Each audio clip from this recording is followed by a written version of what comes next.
masih pada geblek. Tahu karang mah itu agak gitu. Bedanya saya mah dari Gresik terus ke Rembang, Mbah Mun. Cuman Bapak waktu saya naruh di Mbah Mun tahun 95 itu nggak sanggup. Ingat Bapak waktu itu jual motor mang GL cepet. Mbah Mun laku 9,5 pas kita 50. Bapak nanya, lu mau pindah kemana Din? Pengen ke Rembang, ke Sarang, Mbah Memun Zuber. Jadi kalau buat santri-santri Jawa kenal Mbah Mun itu tahun 90 itu udah nyongol. Kalau bocah sekarang mah pas zaman internet kemarin kita pada kenal. Nah, nggak sanggup 95 murid Mbah Mun itu 14.000. Saya udah daftar, udah tes, udah bayar uang makan, pindah ke Garut. Kayaknya kalau beliau ini larinya ke Sudan. Jadi apa keluaran luar juga ini. Mukanya ada ke bawah-bawah orang Anson. Kepada beliau ini termasuk kiai yang suka ditanyain babak dikit-dikit itu Ustaz Miftah orang kagak-gabus terakhir ketemu ya di Lebaran. Pada beliau kami mohonkan waktunya terserah mau duduk mau berdiri apa mau apa di tangga enaknya deh. Shallu ala Muhammad.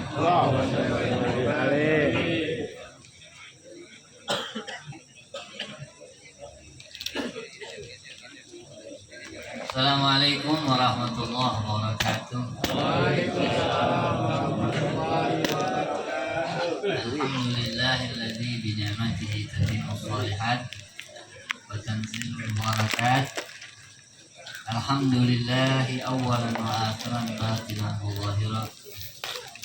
Alhamdulillahi hamdan katsiran thayyiban mubarakan fihi ala kulli hal. Hamdan yuwafi ni'amahu wa yukafi'u mazidah. Ya Rabbana lakal hamdu kama yanbaghi li jalali wajhika wa li'azimi sultanika. Subhanaka la nuhsi sana'an 'alaika anta kama asnaita 'ala nafsika. Falakal hamdu hatta tarda wa lakal hamdu idza radit walakal hamdu ba'da ridha. Allahumma salli wa sallim ala dzatil Muhammadiyah wanfa'na bi barakatiha wahdina ila rajad. Wa ba'du. Ini mau saya berdiri apa duduk? Berdiri. Saya kalau berdiri lama ceramahnya terus goblok. Kalau duduk pintar cepat. Gimana? Berdiri. Berdiri. Ini sudah saya kelas ya. Berdiri nih. Berdiri. Ulangin aja ya. Besok jangan dijual foto saya. Hadirin yang dimuliakan oleh Allah Subhanahu wa taala. Pertama-tama saya memuji kepada Allah Subhanahu wa taala atas segala nikmat dan segala keadaan yang telah Allah berikan. Salawat serta salam atas baginda Nabi Muhammad sallallahu alaihi wasallam serta kerabat, keluarga dan para sahabatnya semuanya sampai hari kiamat. Amin amin ya rabbal alamin. Yang kedua yang saya muliakan dan yang saya hormati, para hadirin, para bapak, para orang tua, para guru, para asatidzah, para sesepuh. Yang saya muliakan para habaib, Al-Habib Lutfi, Al-Habib Ahmad, para guru kita. Yang saya muliakan Sahibul Musibah Kiai Tajuddin Thahir. Mudah-mudahan beliau dibesarkan ganjarannya, dibaguskan penerimaannya. Mudah-mudahan beliau nanti beserta ayahandanya bersama-sama masuk ke dalam surganya Allah Subhanahu wa taala. Hadirin yang dimuliakan oleh Allah Subhanahu wa taala. Pertama saya pengen ngibur teman saya aja dah ini. Dia asal nyebut nama bapaknya mau nangis mulu. jadi kayak bocah tua ge. Kemarin lagi pas meninggal tuh ada temennya dia ngomong gini, itu depan saya ngomongnya, Ustadz mah enak katanya, meninggalnya babanya pas meninggal Ustadz udah gede, kalau saya mau baru umur 5 tahun katanya masih bocah.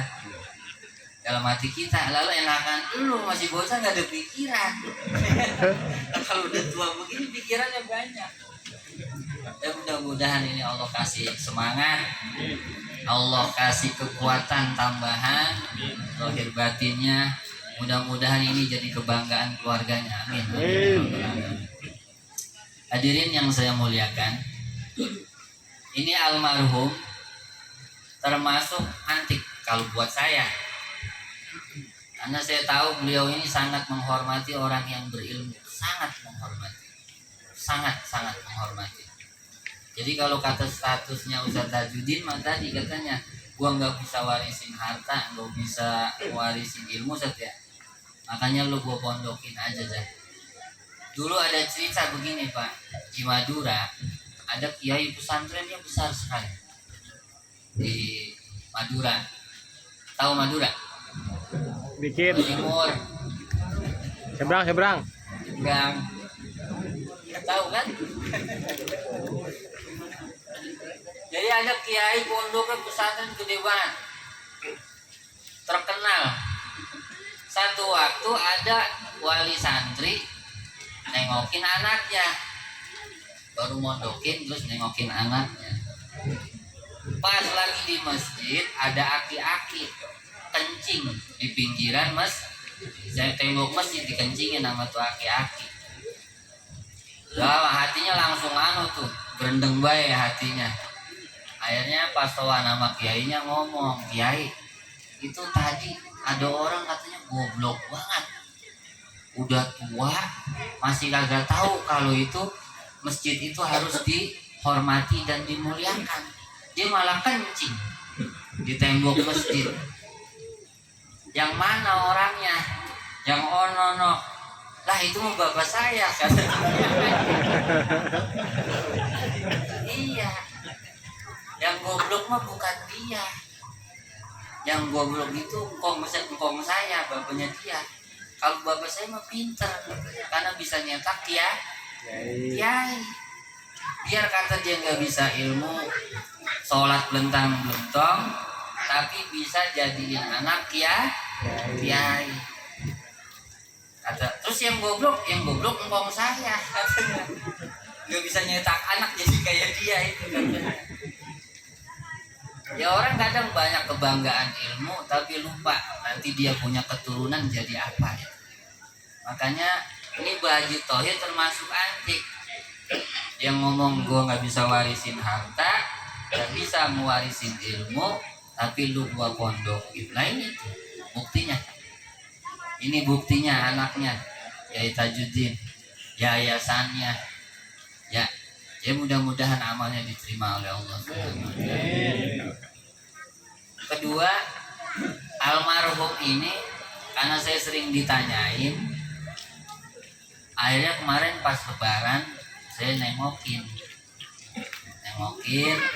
dipesan sama kiai katanya, ono baba katanya kasih doa pakai katanya biar dia ada bacaan. Akhirnya kita bingung mau ngasih apa gitu ya, habis kita masih muda, yang mau kita kasih aki-aki pengalaman banyak dia. Akhirnya saya doa sama Allah Ta'ala, ya Allah kasih saya kasih tahu saya doa apa yang paling bagus buat Pak Haji Thohir. Nah itu akhirnya saya dapat doa ayat Al-Quran dalam surat Al-Baqarah ayat 201 ya Zat ya, halaman berapa itu? Iya, belatas. A'udzubillahi minasyaitonirrajim. Rabbana atina fid dunya hasanah wa fil akhirati hasanah wa qina adzabannar. Terus saya ngomongnya terserah baba ada katanya sebanyak-banyaknya, yang penting minta aja kebaikan dunia dan kebaikan akhir. pulang dari situ saya ngaji, saya kaji dah tuh, emang Robbana Atina ada apa ya, kata kita begitu. Karena itu doa sapu jagat banyak orang hafal, tapi orang kadang ngeremehin juga sih, lebih tertarik sama hizib-hizib kadang ya, doa-doa yang aneh-aneh gitu dah, yang bahasanya orang pada kagak hafal, pada resepnya yang begitu. Kalau yang banyak hafal, apalagi kayak Robbana Atina, dari bocah sampai kaki hafal semua, kadang orang kurang tertarik. Akhirnya saya cari itu, ternyata luar biasa itu doa. Ini mah sekalian aja dah, kalau mau diamalin, amalin dah. Karena ini doa yang ngajarin langsung Allah Subhanahu wa ta'ala. Habib lewat kalau ngajarin doa mah. Doa dari Allah nih. Iya. Wah, Habib berapa kek? Ya doa bikinan Habib sama doa bikinan Allah. Kerenan mana? Nah, iya. Jadi Robbana Atina mah langsung dari Tuhan kita yang Maha Mulia. Oh ya. Dulu ceritanya begini. Ada sahabat namanya Sa'labah bin Abdurrahman Al-Aslami Al-Ansori. Bukan Sa'labah yang satu lagi lain. Singkat ceritanya, dia habis maksiat ngelihat perempuan mandi, taubat sama Allah Ta'ala, kabur. Ini Sa'labah ini umur masih 16-17 tahun. Kerjaannya di masjid, belajar sambil bantu-bantu khidmah sama Rasulullah Sallallahu Alaihi Wasallam. Satu hari disuruh belanja ke pasar, di tengah jalan melewatin rumah orang Ansor, pintunya kebuka, ketiup angin, ada cewek lagi mandi. Kalau orang sini gimana itu? Anunya keterusan, pas lagi nengok kagak sengaja diterusin, nerusin tuh perempuan lagi mandi, diliatin aja. Di tengah waktu dia sadar, langsung dia sadar itu dosa. Dia ketakutan, takut dicap munafik, takut Allah nurunin ayat buat ngecam dia ke Rasulullah Sallallahu Alaihi Wasallam. Kabur, nggak jadi ke pasar, ngilang sampai 40 hari. Itu Nabi duitnya dibawa kabur itu.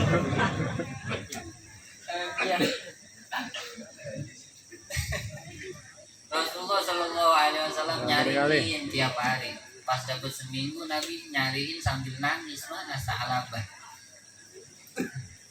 Sampai 40 hari Nabi masih nyariin baik. Akhirnya malaikat Jibril turun.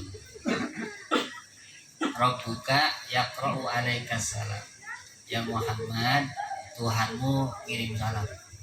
Terus ngasih tahu, itu hambamu yang kabur ada di pegunungan antara Mekah dan Madinah. Cari dia di sana. Disuruh dah sahabat Umar dan Salman cari. Di tengah jalan di pegunungan situ ketemu sama orang namanya Rufafah. Dalam riwayat Rufafah, ya itu menjadi juga dah. Ketemu, ngeliat bocah enggak? Namanya Sa'labah. Oh jangan-jangan lu berdua lagi nyari Al-Harim bin Jahannam katanya. Orang yang kabur dari neraka. Nah, jangan-jangan dia tuh. Di mana? Itu dia biasanya kalau sore naik gunung. Ntar dia sampai pagi teriak-teriak sambil nangis, megangin pala. Ntar dia ngaur palanya pakai pasir sambil teriak, ya laitaka qobat taruhi fil arwah wa jasadi fil ajsad walam tujarribni fi lifaslil qada. Ya Allah, seandainya engkau nyabut nyawa saya aja buat tebusan dosa saya yang kemarin, supaya engkau tidak menghisab saya nanti di akhirat, tebusannya nyawa saya ya Allah. Ini sahabat begitu hadirin, imannya luar biasa ya. Ngintip perempuan sekali kagak sengaja, pengen nebus dosanya pakainya nyawa. Kalau kita Allah Maha Pengampun, andalannya. Makanya kita mah nggak bisa dibandingin dah sama sahabat. Apa terbalik ya? Sahabat nggak bisa dibandingin sama kita. Dicari, ditangkap sama Sayyidina Umar. Ayo lo mau kemana lo? Pas malam-malam tuh. Siapa ini Umar? Gue disuruh nyari lo sama Nabi. Pulang ayo. Apa lo begini? Dosa Umar, dosa saya Umar. Udah ayo pulang dulu. Tapi Nabi tahu nggak dosa saya? Apa turun ayat kali? Nggak ada. Saya nggak tahu deh itu mau urusan Nabi. Ayo pulang dulu. Dia ketakutan masih. Ketakutan dicap munafik. Takut dosanya dibuka sama Allah Subhanahu wa taala. Ya udah kalau begitu Umar, jangan bawa saya kecuali Nabi lagi sholat. Pulang dah tuh dia ketiga. Sampai Madinah sholat subuh. Pas udah kelar sholat subuh, Umar, mana Sa'labah? Ono Nabi ada di belakang. Nabi berdiri nyamperin, ya Sa'labah, Sa'labah. Labbaika ya Rasulullah. Iya ya Rasul. Ma ghayyabaka. Apa yang bikin kamu kabur dari saya? Sampai saya gak ketemu kamu sampai 40 hari. Nangis Sa'labah. Zunubi ya Rasulullah. Dosa saya ya Rasul yang bikin saya kabur. Ala adulluka ala ayatin tukaffiru dzunub wal khataya. Mau nggak Sa'labah? Saya kasih tahu ayat yang kalau dibaca menghapus dosa dan segala kesalahan. Bala ya Rasulullah. Mau ya Rasul. Rabbana atina fid dunya hasanah wa fil akhirati hasanah wa qina adzabannar. Itu riwayat dari sahabat Jabir bin Abdullah. Terus kata sahabat Sa'labah, "Dzunubi Allah ya Rasul." Tapi dosa saya gede banget ya Rasul. Kata Rasulullah SAW, "La bal kalamullahi a'zam." Enggak, kalam Allah tetap yang paling dosa mau segede apa kayak kalah kalau ama kalamnya Allah. Kalamnya Allah. Karena Rabbana Atina kan kalamnya Allah plus doa. Buat siapa itu? Buat kita. Buat kita. Jadi saya pikir-pikir kayaknya orang yang di atas 40 ke atas kayaknya udah kudu baca itu. Dilazimi 40 ke atas. Kalau yang ke bawah masalahnya belum ada jaminan dari Rasulullah SAW. Ada hadis lagi nih. Ini riwayatnya Ibnu Majah. Imam Ibnu Majah. Musnad Ahmad, Musnad Ad-Dailami juga meriwayatkan ini hadis. Ya, terjemahnya aja langsung ya biar nggak kelamaan. Nggak ada orang Islam nyampe umur 40 tahun kecuali Allah jaga dia dari 3 bala. Kalau ada orang Islam nyampe umur 40 tahun, Allah kasih dia penjagaan dari 3 bala. Allah jauhin tuh. Apa itu? Al-jununu wal baros wal juzam. Pertama gila. Orang kalau udah 40 nggak bakal gila sampai mati. Pernah lihat nggak orang 50 gila? Pasti umur di bawah 40 itu. Umur berapa? Umur berapa tuh? 40 aja. Belum ada jaminan ini Pak. Belum ada jaminan. Kalau kiai mah ada ya 40 ya? Ada 40. Selamat ini mah. Jadi insya Allah kiai nggak bakal gila sampai mati nih. Ini mah hadis benar. Hadis. Biar kata doif tapi hadis karena nggak berkaitan sama hukum. 3 itu dijamin nggak bakal gila, nggak bakal kena belang, nggak bakal kena lepra. Maksudnya penyakit-penyakit yang nggak ada obatnya dah, kayak AIDS gitu ya.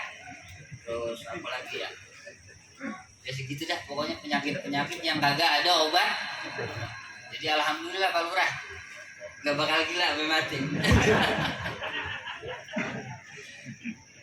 Jadi kalau udah nyampe umur 40 katanya dijamin gitu nggak bakal gila, nggak bakal sakit parah yang nggak ada obatnya, paling penyakit biasa dah. Ya begitu dah. Apalagi orang sini mah dah paling sakit gigi, puyeng, udik, PH pano, ya. Paling itu aja. Pakai salep kelar. Terus kalau udah nyampe faidah balagha khamsin, orang muslim kalau udah masih hidup nyampe umur 50, layanallahu alaihi hisab, Allah ringanin hisabnya dia. Jadi biasa orang kalau udah 50 kan dewasa, jadi udah jarang dia bermaksiat, dia pikirannya udah mateng. Jadi biasanya dia berperilaku hal-hal yang bermanfaat. Itu maksudnya Allah ringankan hisabnya. Faidah balagha sittin, tapi kalau udah nyampe umur 60 masih hidup, razaqahullahul inabata bima yuhibbu. Umur 60 orang itu dikasih inabah. Inabah itu taubah. Udah mengamalin yang soleh-soleh. Apa aja yang disenengin Allah biasanya itu dia kerjain. Makanya tanya lah Mak Kiai dah. Yang ngaji banyakan yang tua yang muda. Tua. Rata-rata di atas 60 kan? Karena biasanya orang di atas 60 udah rajin banget, ngerjain apa aja kuat dia. Ngaji semalaman bisa 3 kali. Di kampung saya dulu ada namanya almarhum Mang Yasin. Itu dia kalau malam Sabtu dia ngaji dari asar, maghrib pindah masjid. Dari habis maghrib ke rumah saya. Tiap hari begitu kerja. Udah tua. Tapi dia kuat untuk melakukan to'at. Itu kalau orang muslim masih hidup umur 6. Ini buktinya kan udah kuat di tahlilan ya, baca yasin, tahlil, dengerin saya ngomong. Alhamdulillah. Coba bocah mana, lihat aja sama bocah. Radang seruduk gue. Kita kagak diorangin bisa. Bocah bener-bener.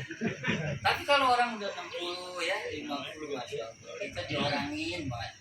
Karena memang udah rezekinya begitu untuk taat kepada Allah Subhanahu wa taala.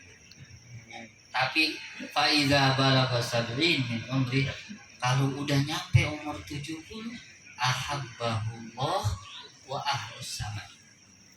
Orang kalau udah Islam, masih sembahyang, seneng sama ilmu, belajar, ya, sedekah, beramal soleh, umur 70 dicintai Allah dan penduduk langit. Ya mungkin di Bekasi lain beliau nggak terkenal, tapi kayaknya di langit 1 sampai 7 terkenal dia. Kalau nggak percaya coba naik. Ya hadis Pak, saya mau percaya aja kalau hadis Pak. Jadi kalau orang muslim masih hidup sampai umur 70 masih melakukan taat, dicintai Allah dan penduduk langit. Masya Allah. Saya nanya kemarin sama ini anaknya nih, Baba umur berapa? 78 atau 80? 78. Udah lewat belum tuh 70? Dicintai Allah nggak tuh dia? Bukti tandanya dia dicintai Allah apa? Saya melihat orang, Mbak, kadang udah tua banget tapi ubannya nggak rata. Kalau almarhum ubannya rata, putihnya nyala. Jadi itu sebagai tanda kalau Allah senang sama orang. Kalau udah tua ubannya rata, disemir kagak, diwarnain enggak, Masya Allah. Ini almarhum jadi banyak lah sabab-sabab, tanda-tanda ini almarhum orang baik, meninggalnya pun bagus. Saya juga diceritain sama anak kemarin, ini anaknya pas babanya meninggal dia mah girang. Emang anak brengsek gitu. Dalam hati itu mah.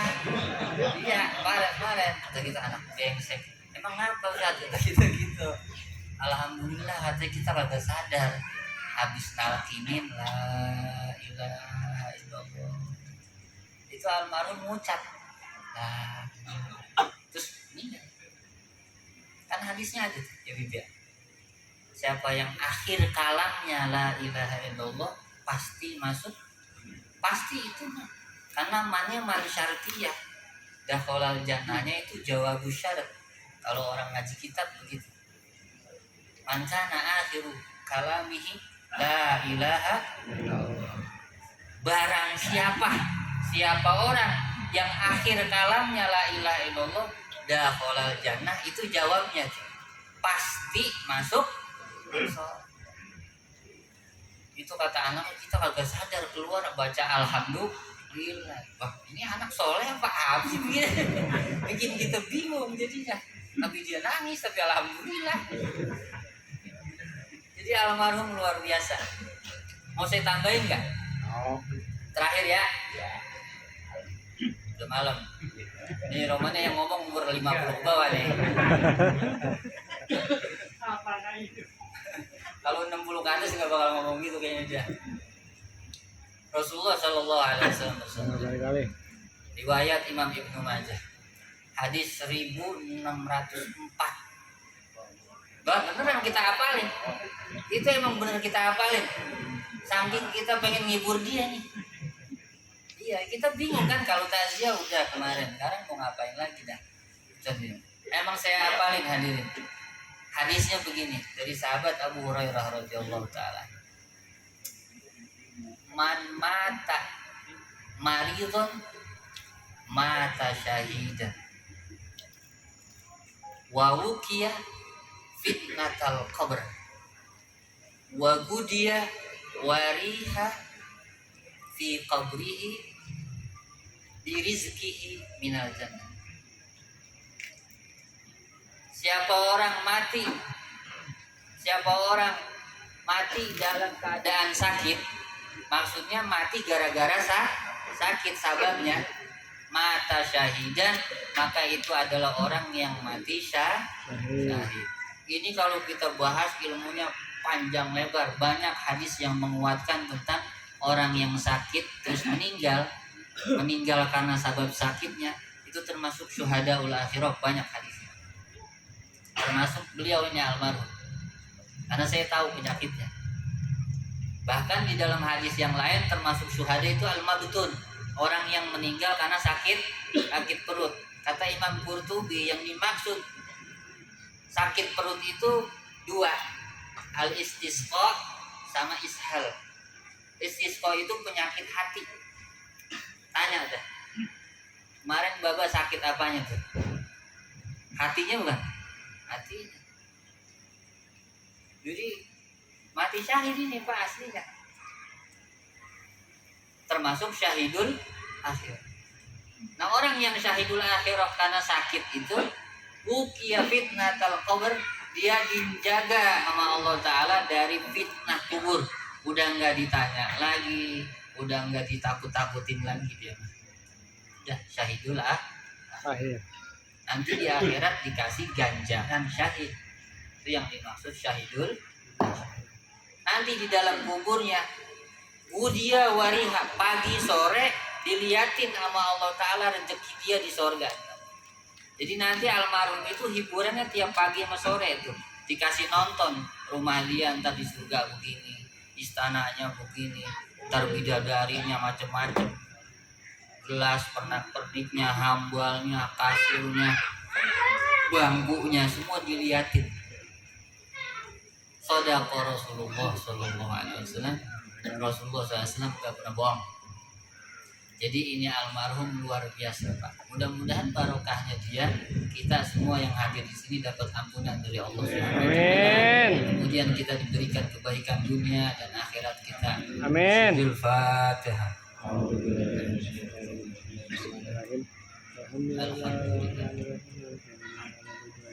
Iya.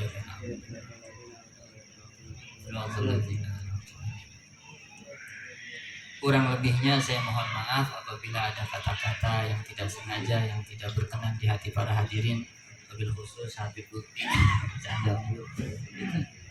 Sekian dari saya. Assalamualaikum warahmatullahi wabarakatuh. Waalaikumsalam warahmatullahi wabarakatuh.